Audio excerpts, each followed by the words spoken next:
মানুষের জানার অধিকার আছে এমন তথ্য সংশ্লিষ্ট প্রতিষ্ঠানগুলোর কাছ থেকে সাংবাদিকদের পাওয়ার বিষয়টি নিশ্চিত করার কথা বললেন তথ্য সম্প্রচার প্রতিমন্ত্রী মোহাম্মদ আলী আরাফাত। তবে গোপনীয় এবং স্পর্শকাতর তথ্য চুরি করলে তার বিরুদ্ধে ব্যবস্থা নেওয়া হবে বলেও জানান তিনি। জাতীয় প্রেসক্লাবে আয়োজিত মুক্ত গণমাধ্যম দিবস উপলক্ষে সম্পাদক পরিষদের আলোচনা সভায় প্রতিমন্ত্রী এসব কথা বলেন। পরিবেশগত সংকট মোকাবেলায় সাংবাদিকতা শীর্ষক আলোচনায় অনিবন্ধিত অনলাইন পোর্টাল বন্ধ করা হবে বলেও জানান তিনি। বলেন, দ্রুত সময়ের মধ্যে গণমাধ্যম কর্মী আইন সংসদীয় স্থায়ী কমিটিতে পাঠানো হবে। এই সময় বস্তুনিষ্ঠ সাংবাদিকতার ক্ষেত্রে সার্বিক সহযোগিতারও আশ্বাস দেন প্রতিমন্ত্রী।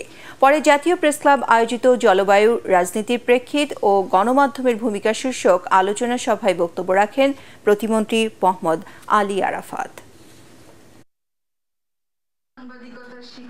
মফস্বলে আবার অপসাংবাদিকতার চর্চা অনেক হয়, যেখানে পেশাদারিত্বের অভাব দেখা যায়, এবং এই অপসাংবাদিকতার চর্চা আসলে সবচেয়ে বেশি ক্ষতিগ্রস্ত করে পেশাদার সাংবাদিকদের। এই বিষয়গুলো যখন চলে আসে তখন মনে হয় যে আমাদের দেশে গণমাধ্যম মুক্ত শুধু নয়, একটু উন্মুক্ত হয়ে আছে। এখানে কোনো ধরনের ডিসিপ্লিন অর্থাৎ রেগুলেশন বা আইন কানুনের কোনো কিছু নেই।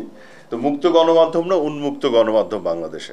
এখন সাংবাদিক বন্ধুরাই বলছেন বিভিন্ন পর্যায়ে আমার সাথে যোগাযোগ করে যে এখানে একটা শৃঙ্খলা আনা দরকার।